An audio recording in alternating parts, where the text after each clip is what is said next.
아침 뉴스의 맥을 짚어드리는 시간 뉴스연구소, 오늘도 두 분의 연구위원 함께합니다. CBS 김광일 기자, 경향신문 박순봉 기자, 어서 오십시오. 안녕하세요. 예, 첫 뉴스 어디로 갈까요? 한중일 회담 날 북한 위성 도발. 한중일 회담이 그러니까 월요일부터 일요일부터 월요일까지 이틀간 진행이 됐는데 북한이 그러니까 로켓을 발사한 거예요. 네, 미사일로 맞습니다. 추정이 되죠? 네, 사실 어제 새벽에 예고하긴 했었어요. 일주일 안에 위성을 쏘겠다라고 일본 정부 쪽에 통보를 했었는데 예고했던 기간 첫날에 바로 발사를 했습니다. 작년에도 이거 위성 발사할 때 이런 식으로 예고했던 기간 첫날에 발사를 했었는데 이번에도 그런 시기였어요. 한중일이 정상회의 열면서 협력 모드로 들어가니까 위성 도발로 견제하는 모습이라고 할 수가 있겠습니다. 다만 이번에 쏜 위성이 공중에서 폭발한 걸로 보여요. 네. 일본 해상보안청에서 이렇게 이제 보고를 했습니다. 발사체가 레이더에서 사라졌다. 그리고 우리 합참에서도 다수의 파편으로 탐지됐다라고 했고요. 무엇보다 오늘 새벽에 북한 조선중앙통신에서 발표를 했어요. 1단 비행 중에 공중 폭발했다라고 인정을 했습니다. 예. 보면은 결과적으로 기술이 완벽하지 않은 상태에서 무리하게 쏜 거 아닌가 이렇게 해석을 할 수도 있을 것 같아요. 한중일 정상회담 공동선언에 한반도 비핵화가 빠졌다. 이게 또 어제 하나의 핵심 포인트인데. 자, 북한의 그러니까 발사체 발사도 발사지만 어제 한중일 정상회담 공동선언도 우리가 좀 들여다봐야 합니다. 예, 안 그래도 어제 이게 관전 포인트라고 말씀드렸었는데 역시나 그렇게 됐습니다. 사실 5년 전에 있었던 3국 공동성명에서는 이렇게 모았었어요. 한반도의 완전한 비핵화를 위해 노력한다라고 입장을 모았었는데 네. 이번에는 좀 다른 톤의 선언이 나왔습니다. 우리는 영내 평화와 안정, 한반도 비핵화, 납치자 문제에 대한 입장을 각각 재강조했다. 각각이라고 했어요. 그러니까 입장을 모으지 못하고 자기 할 말만 했다라고도 해석할 수도 좀 박하게 평가하면 이렇게 볼 수도 있을 것 같은데 말씀드렸던 영내 평화와 안정은 중국, 그리고 한반도 비핵화는 우리나라, 네. 납치자 문제는 일본이 각각 강조를 했었다고 합니다. 예. 어떻게 논의가 이루어졌었는지를 다시 한번 살펴보면 한국과 일본은 한반도의 완전한 비핵화를 공통 목표로 삼는다라는 취지의 얘기를 넣으려고 했었는데 중국이 강하게 반대했었다는 후문이에요. 그렇죠. 그리고 한국, 일본은 어제 북한이 위성 발사 예고했을 때도 안보리 결의 위반이다. 국제사회가 대응해야 된다. 이렇게 입장을 모았었는데 중국의 리창 총리는 여기에 대해서는 일절 언급하지 않았다고 합니다. 네. 이렇게 어제 회담이 북한 문제 관련해서는 좀 온도차만 드러냈다는 점에서 분명히 아쉬운 점이 있었는데요. 다만 아예 맥이 끊겼었던 삼국 정상회의의 어떤 대화 채널을 복원시켰다는 점, 그리고 장관급 회의, 그 안보 문제에 있어서 장관급 회의를 정례화했고 FTA 협상 재개했던 점, 이런 점들은 어느 정도 성과를 거뒀다 이렇게 평가할 수도 있겠습니다. 그렇죠. 박순봉 기자. 네. 그러니까 참 오랜만에 재개가 된 거여서 아주 큰 결실을 바란 건 아니었어요. 만났다는데 일단 의의가 있는 것 같고, 다만 비핵화, 이 한반도 비핵화 문제가 사라진 부분, 이건 어떻게 봐야 됩니까? 일단 방금 말씀해 주신 대로 문구만 보자라고 하면 후퇴라고 좀 명확하게 볼 수가 있죠. 예. 왜냐하면 좀 거슬러 올라가 가지고 2015년도에는 뭐라고 표현했냐면 한반도에서의 핵무기 개발에 확고히 반대한다 이렇게 표현을 했고요. 예. 2018년, 2019년에는 완전한 비핵화 이런 표현들이 다 들어갔거든요. 이제 그거에 비해서는 분명히 문구만 보면은 후퇴했다라고 볼 수가 있습니다. 근데 네. 이제 말씀해 주신 대로 기본적으로 굉장히 오랜만에 회의가 개최가 됐고요. 그리고 이제 협력을 재가동한다, 정상화한다 이런 점에서는 의미가 있는 거예요. 네. 근데 일단 이 사라진 완전한 비핵화 이 부분에 대해서도 대통령실의 판단은 조금 더 진전이 있었다 이렇게 보고 있거든요. 그래요? 이제 어제 좀 물어봤는데 일단 기본적으로 이렇게 좀 보고 있어요. 그러니까 뭐 고위 관계자가 하는 얘기인데 일단 첫 번째로 한일중이 오랜만에 열렸고 특히 중국 총리가 북한에는 안 가고 있는데 우리나라에 와가지고 정상화하고 제도화하고 있다. 이런 점에서는 북한이 상당히 압박을 받고 있다라는 거고요. 그다음에 또 하나 좀 주목해서 봐야 되는 거는 이게 지금 각각이라고 돼 있잖아요. 그래서 이제 각자 원하는 것들을 얘기한 거예요. 중국은 평화와 안정, 그다음에 한국은 비핵화, 일본은 납치자 문제. 원래 각 국가들이 가장 관심 있는 사안들을 얘기를 한 건데 근데 이 고위 관계자의 표현으로는 만약에 중국이 반대를 했다라고 하면은 각각이라고 하더라도 비핵화라는 표현이 못 들어갔을 거라는 거예요. 즉, 각각이어도. 네, 그래서 비핵화를 아주 강하게 반대했으면 못 들어갔을 것이기 때문에 어. 적어도 비핵화라는 표현을 예를 들어 이런 거라는 거예요. 중국이 쓰지 마. 그러면은 그 공동선언문에 못 들어간다라는 거죠. 그게 설령 한국의 입장이라고 하더라도요. 그래서 그런 점에 대해서는 일단은 어느 정도 좀 긍정 평가를 해야 된다 이렇게 좀 대통령실에서는 보고 있습니다. 네. 그 윤석열 대통령이 별도로 리창 총리하고 또 얘기도 했잖아요. 그러니까 이런 점들은 계속해서 이 북핵 문제에 대해서는 계속 강조를 하겠다라는 그런 의미로 좀 보이고요. 그리고 어제 또 주목이 됐던 거는 결국 경제 문제예요. 네. 그러니까 리창 총리가 이제 모두 발언에서 뭐 여러 가지로 주목이 됐는데 아까 그 김광일 기자가 얘기해준 대로 그 북한 문제에 대해서는 전혀 언급을 안 하고 그 대신에 미국을 겨냥한 것 같은 그런 표현을 썼거든요. 이제 가장 대표적인 게 무역 보호주의하고 디커플링을 반대해야 된다 이런 표현을 썼는데 이 디커플링이라는 거는 중국이 미국에 대해서 불만을 표현할 때 많이 쓰는 표현입니다. 그렇죠. 그러니까 이제 미국이 아무래도 이제 중국을 좀 경제나 무역 분야에서 분리시키려고 하는 탈동조화 그런 작업을 얘기하는 거잖아요. 네. 이걸 좀 노골적으로 얘기를 했고 그런 거에 대해서 좀 그 중국이 각을 세웠다 이렇게 좀 평가를 해볼 수가 있을 것 같아요. 예. 그 한반도 비핵화를 우리나라는 물론 썼습니다만 공동으로 삼국이 다 이야기한 게 아닌 상황에서도 북한이 발사체 도발을 한 건 어떻게 봐야 됩니까? 그러니까 아무래도 아까 신호로. 좀 그 미사일 발사가 불발됐다라는 것도 얘기를 해주셨잖아요. 네. 좀 무리하게 일정을 맞췄다라고 볼 수가 있는 거고, 좀 아까 제가 이제 고위 관계자 표현 말씀을 드렸는데 북한은 이런 상황들에 대해서 굉장히 좀 불편하게 생각을 하고 있는 거예요. 그러니까 특히 이제 중국 총리는 안 가고 북한 안 가고 우리나라에만 오고 있는 그런 상황이잖아요. 그러니까 그 불만을 노골적으로 좀 표시를 했다 이렇게 볼 수가 있고요. 예. 그다음에 그냥 제가 어제 기사 쓰면서 좀 그 개인적으로 궁금하기도 하고 해서 좀 관심을 가졌던 게 이게 지금 삼국 정상회의로 돼 있잖아요. 네네.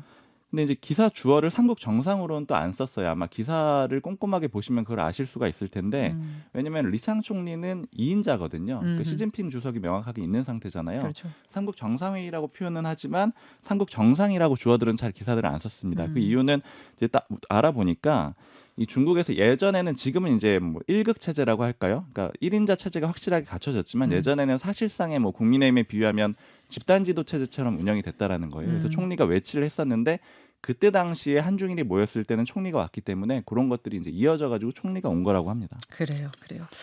한중일 정상회의 소식들 정리를 좀 해봤고 지금 합참에서는 탄도미사일로 추정되는 미상의 발사체 이렇게까지 정리한 게 좀 정확할 것 같습니다. 탄도미사일로 추정되는 미상의 발사체.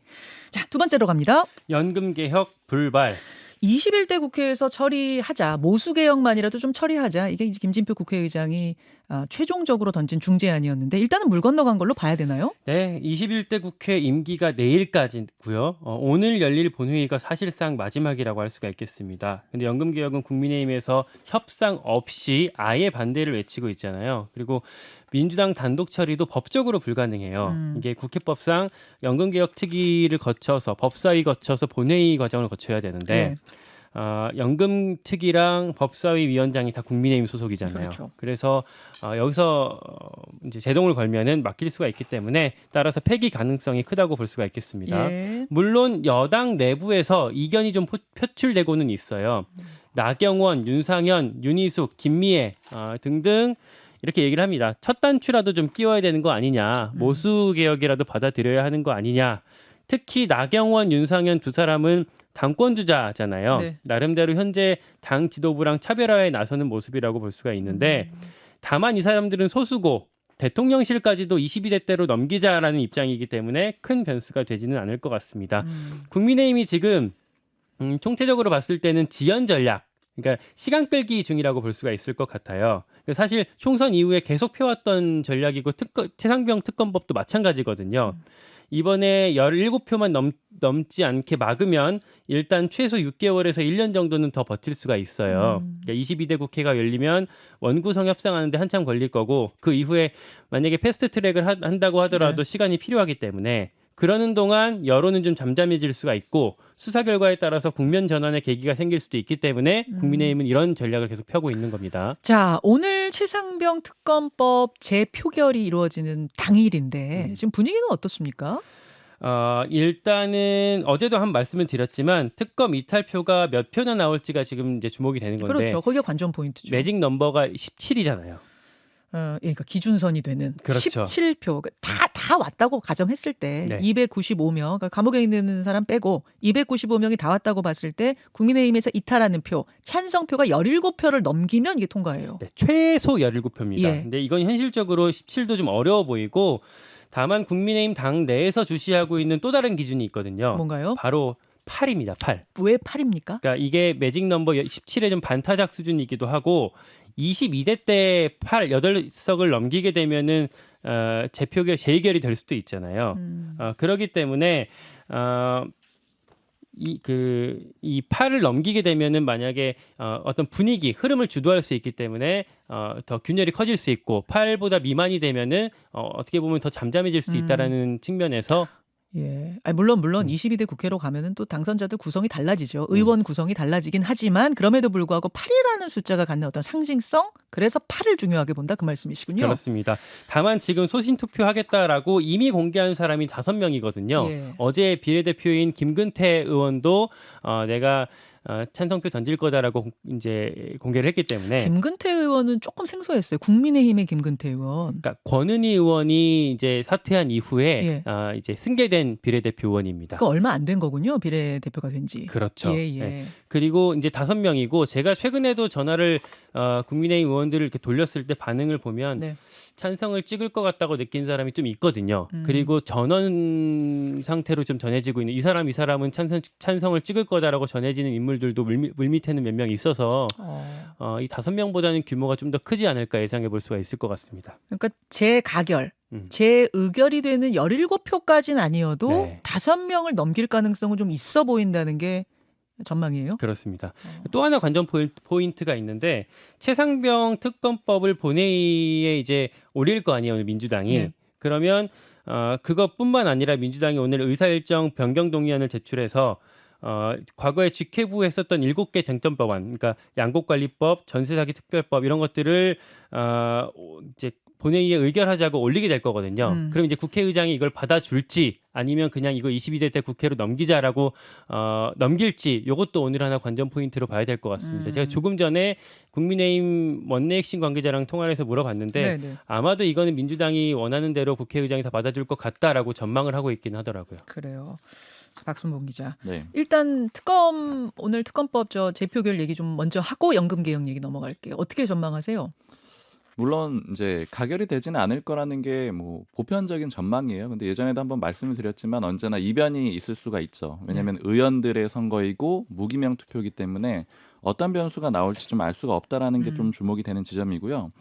그다음에 이건 큰 틀에서는 그 여권 상황을 이렇게 좀 이해를 해보면 좋을 것 같아요. 지금 직구 문제가 터졌을 때 대권 당권 주자들이 나서 가지고 일종의 뭐 싸움의 장, 그러니까 운동장이 딱 생겼잖아요. 해외 직구 문제 터졌을 때 네. 의견이 그다음- 갈렸죠. 그렇죠. 예. 그다음에 또 연금 개혁 문제가 또 터졌을 때 또 뭐 당권 대권 주자들이 나서서 서로 다른 얘기들을 하고 노선 투쟁을 벌이잖아요. 그러네요. 그러니까 민주당하고는 상황이 완전히 달라요. 민주당은 뭐 일종의 좀 정리가 돼 있는 그런 상황이잖아요. 여기는 노선 투쟁을 하는 그런 과정이라고 볼 수 있고 이거랑 연결해서 최상병 특검법도 마찬가지입니다. 그러니까 앞선 두 개의 운동장은 대권 주자나 당권 주자들이 뛰는 운동장이라고 치면은 최상병 특검법은 당선인이나 의원들이 뛰는 그런 장소거든요. 예. 그러니까 이 노선 투쟁이 왜 중요하냐면 이때 예를 들어 의동 의원이 내가 찬성을 하겠다 이런 입장을 밝히는 거는 난 이런 입장으로 앞으로 정치를 하겠다. 그러니까 예를 들자면 친윤이나 아니면 뭐 반윤 이런 포지션을 정하고 앞으로 움직이겠다는 그런 움직임이거든요. 그러니까 의원들이 여기에 대해서 적극적으로 나설 수 있다라는 거예요. 그러면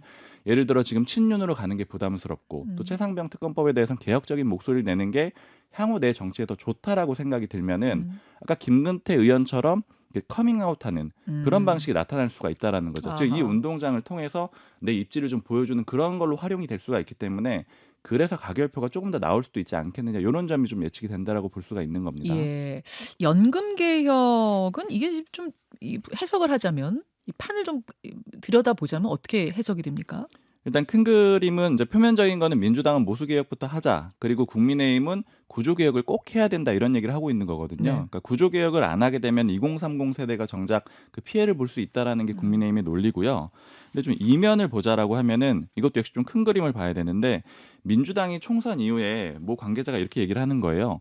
대여 비판만으로는 못 버텨. 그러니까 안티테제만으로는 안 돼. 이런 얘기를 하는데 예를 들어서 특검 지금 계속 법안을 발의할 텐데 이것만으로는 안 된다 목소리가 나오기 시작했다. 그렇죠. 여당 비판하고 정부 비판하고 대통령실 비판하고 이것만 가지고는 못 버틴다라는 거고 결국에는 이제 압도적인 의석을 줬기 때문에 총선 이후에는 정책 정당 그리고 뭐 수권 정당 이런 것들을 국정에 책임지는 모습을 보여줘야 되고 그런 흐름에서 처분적 법률 같은 것들도 안으로 던졌던 거였고요. 그다음에 여기에 더해서 이제 연금 개혁 같은 것들도 던지게 되는 거죠. 아, 주도권을 가지고 가겠다. 그럼 지금 종부세 폐지를 놓고 민주당 안에서도 막 지금 갑론을박이 벌어지고 있잖아요. 네. 이것도 어떻게 보면은 민생과 관련된 것도 우리가 이렇게 이야기한다. 이슈로 다룬다. 뭐 이런 의미로 볼 수도 있는 거예요. 맞아요. 그리고 특히나 보수 쪽 이슈까지 가져오잖아요. 그러니까 이렇게 되면은 국민의힘에서 굉장히 좀 상대가 까다로워지는 그런 그림이 한 가지가 있고요.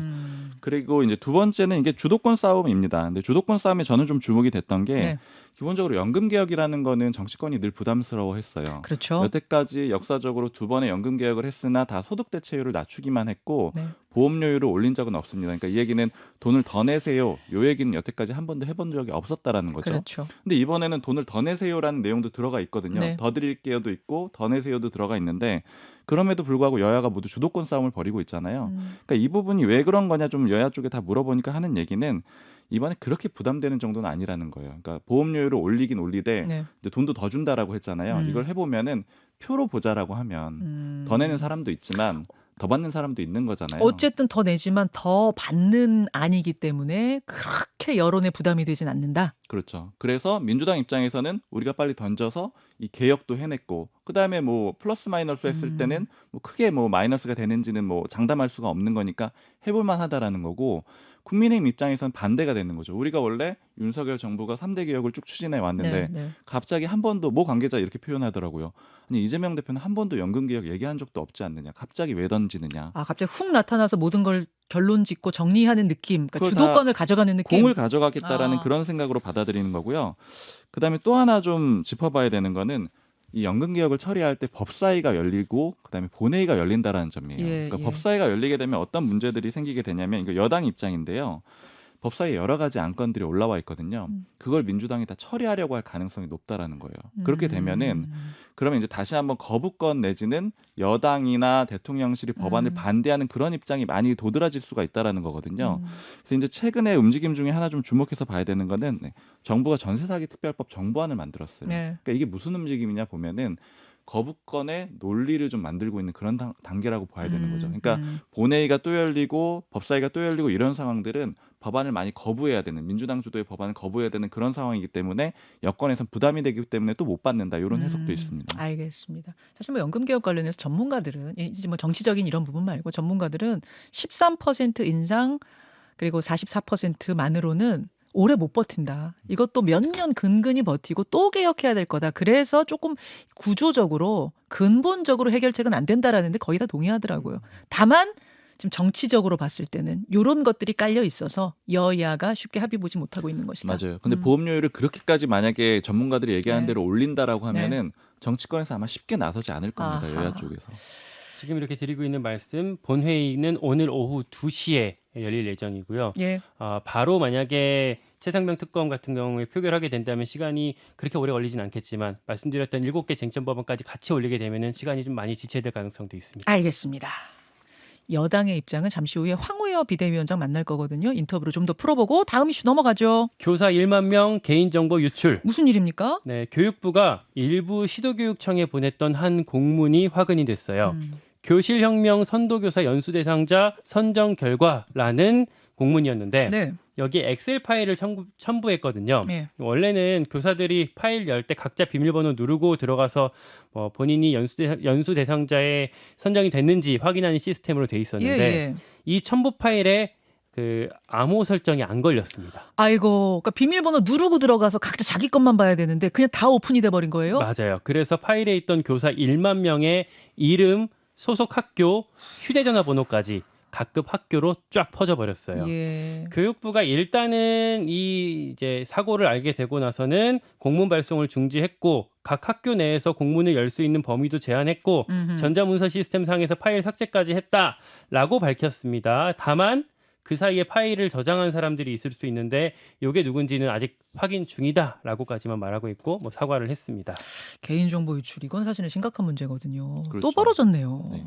이게 좀 반복되고 있다라는 게 문제인데 저거 요 관련해 가지고 기사들을 쭉 찾아보니까 좀 인상적이었던 게 그러니까 5월 24일 그러니까 4일 전에 있었던 기사인데 그 평택교육지원청에서 500명 공무원 그 개인정보가 유출이 된 적이 있었어요. 그다음에 3일 뒤에는 평택시에서 공무원의 실명을 다 비공개로 전환하는 그런 작업을 합니다. 네. 그러니까 이게 인과관계가 있다라고 보긴 좀 어렵지만 공무원들이 요즘에 가장 큰 문제가 민원 문제잖아요. 그러니까 예, 자신의 예. 전화번호라든가 아니면 교사들도 그런 부분이 문제가 맞아요. 돼가지고 조치를 하고 있죠. 이런 것들이 공개가 됐을 때 민원 때문에 견디기가 어려워지는 이런 상황들이 있거든요. 그래서 요 비공개로 전환하고 있다라는 그런 점도 좀 주목을 해봐야 되는데 다만 이렇게 될 경우에 또 민원인들은 또 굉장히 좀 어려워질 수 있거든요. 그러니까 우리나라가 민원 처리는 굉장히 편한 나라인데 반대로 이제 접촉이 좀 안 되는 그런 점도 좀 같이 조율해서 가야 될 것 같아요. 민원 근데- 때문에 공무원들 개인정보를 비공개로 하고 있는데 이 와중에 개인정보는 유출되고 있다. 그렇죠. 그런 거죠. 그러니까 공무원들의 정보를 민원인들이 공개하느냐 마느냐는 또 다른 문제고 이거는 절대 유출되면 안 되는 선생님들 10,000명의 개인정보가 유출이 된 거니까 조금 다른 네. 차원이긴 합니다만 하여튼 또 이런 일이 정보의 이 저 구멍 문제 잊을만 하면 또 터지고 또 터지는데요. 이번엔 10,000명 선생님들의 정보가 유출됐다는 보도까지 전해드리면서 두 분과 인사합니다. 고맙습니다. 고맙습니다. 감사합니다. 예. 김현정의 뉴스쇼는 시청자 여러분의 참여를 기다립니다. 구독과 좋아요, 댓글 잊지 않으셨죠? 알림 설정을 해두시면 평일 아침 7시 10분 실시간 라이브도 참여하실 수 있습니다.